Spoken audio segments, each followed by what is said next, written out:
last night during the Iowa caucuses, Pete Buttigieg appeared to announce his victory in the primary race. And that was strange because obviously there was a huge mishap with the app that was being used by the party. There was also a problem with, whether the results that they did have were accurate. There were inconsistencies. There were even stories that have now been debunked about how they were possibly hacked. So everyone was wondering, like, what information does Pete Buttigieg have that the rest of us don't? And why is he already making it appear as though he is victorious in the caucuses? He believes in the power of positive thinking.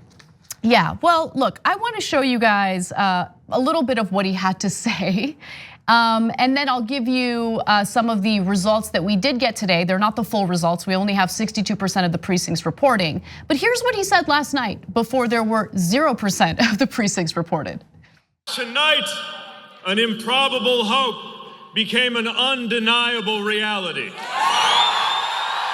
So we don't know all the results.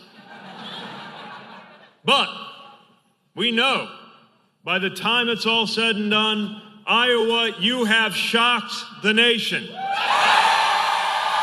By all indications, we are going on to New Hampshire victorious. We are going on to New Hampshire victorious. That's could mean the anything. line. Could mean literally anything. The way that he worded, that paragraph, it could be left to interpretation because he does start it off with, we don't know all the results. And then later he says, He said, we're gonna go victorious. He purposely worded it in a way where he can appear to be the winner and then later backpedal or scale it back to make it appear as though that's not what he was saying. He did that on purpose, which makes him a typical slimy politician that people can't stand. But there was the earlier part actually bothers me more, and I understand, I think we all get that this was written on a piece of paper for his victory speech if he won, and he's not a natural enough person to come out and just talk honestly about what's going on and what he hopes will happen.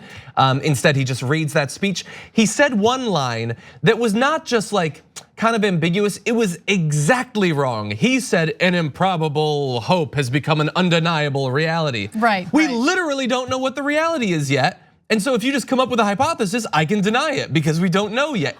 That sentence couldn't be more wrong. By the way, I do love like the idea of people at home thinking like, God, I want Pete Buttigieg so bad, but it's so improbable. Like there's people at home like on their couches hugging their kids like, Timmy, wouldn't it be great if Pete Buttigieg was president? I know, Dad, but it's improbable. No one's having that conversation. No one has like this insane like love and affection for Pete Buttigieg. It's an Obama line. Yes, it is an Obama line.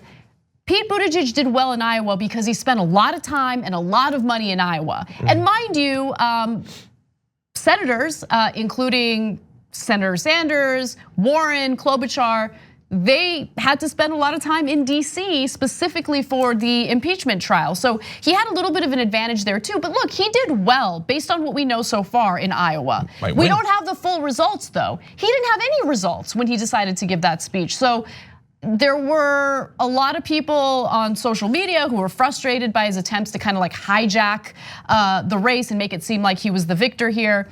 But I do want to remind you all of what we know so far about the results. Again, only 62% of precincts reporting. It does appear that Buttigieg is in the lead when it comes to delegate votes at 26.9%, and Sanders comes in second at 25.1%.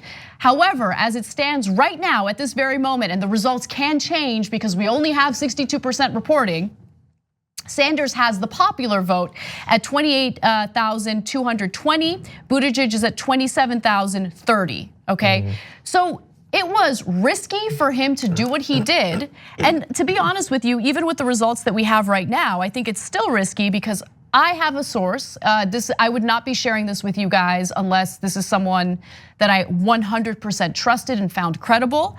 And this source tells me Bernie's internal numbers have him with popular vote lead and delegate lead. So we'll see what happens. We'll see what happens. But here's the thing. Bernie's campaign isn't going out there and declaring themselves the winners, right? The most he said was, we believe we did very, very well. That's right. So there's a clear difference in how Sanders has decided to handle this and how Buttigieg has decided to handle this. Would you like one more? Because we had the quote from Sanders, we had the quote from Buttigieg. I just saw this actually. Joe Biden speaking to, I believe it was firefighters for Biden, said, quote, "We had a good night last night in Iowa." That's a little bit low, like he's not declaring victory, but he said it was a good night. Well, it wasn't a good night for Biden. Yeah, it's not as good as him saying good night to the campaign, but everybody, like nobody, who has ever come out and like, oh, that was rough. Oh my God, you guys hate me. Right. No politician's ever gonna say that, but I would say that Joe Biden is actually maybe being the most realistic. Because he's not like, it was great, you shocked the nation, improbable this, ethereal that. He's like, we had a good night. No, but that's the thing.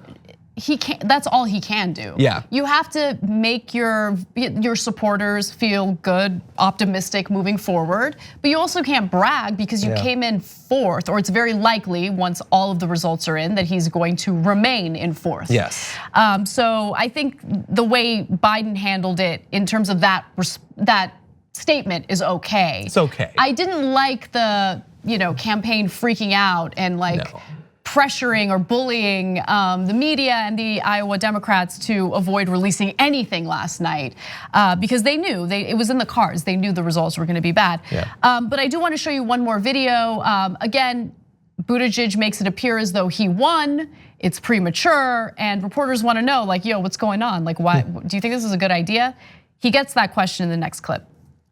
Mayor Buttigieg, was it premature to declare a victory? How do you feel about Iowa? How do you feel?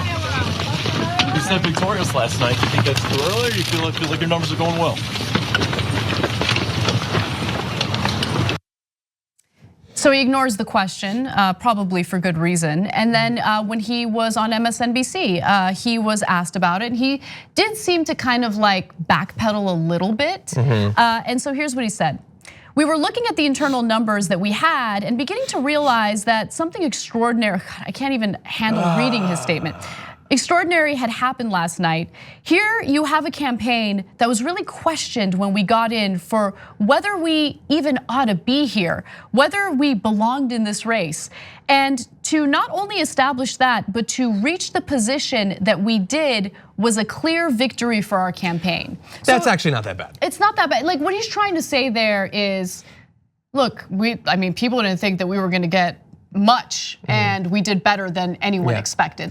But if he had said that, in his victory speech, like last night, that would be fine with me. But the idea that this guy who's way younger than a lot of the other candidates, openly gay, small town mayor, nobody knew who he was, the fact that he could come in first or second in Iowa, that is impressive.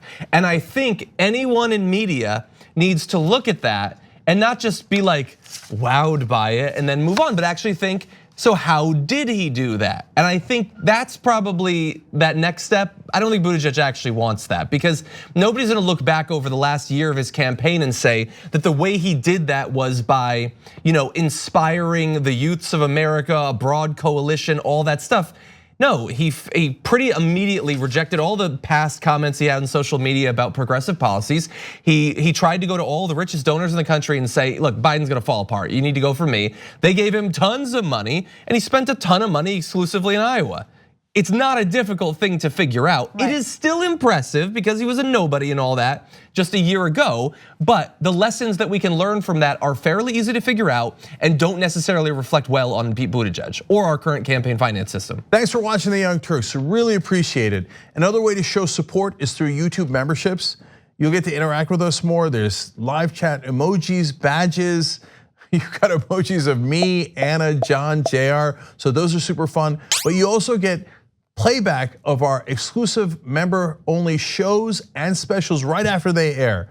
So all of that, all you gotta do is click that join button right underneath the video. Thank you.